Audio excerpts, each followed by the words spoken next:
आए जी, इस तरह एक और गवाही हमारे साथ पास है, और बेटा साजन और उसकी मिसिस हमारे पास हैं। आए इनसे बात करते हैं कि खुदा ने क्या इनकी जिंदगी में काम किया जिसकी ये गवाही देना चाहते हैं। मेरी तरफ से आप सबको सलाम। मेरी गवाही मेरे बेटे के हवाले से है।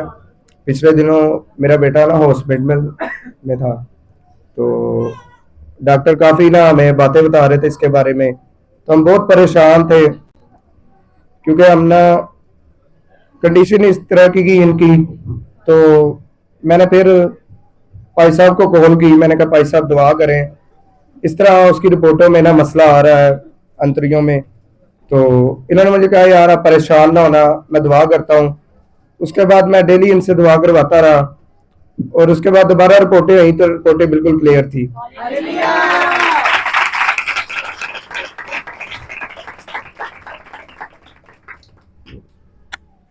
सो आज ये अपने बच्चे के साथ आए हैं। बच्चा इनका बिल्कुल खुदा का शुक्र है सेहतमंद है। हम खुदा के शुक्रगुजार हैं। शुक्रिया बेटा।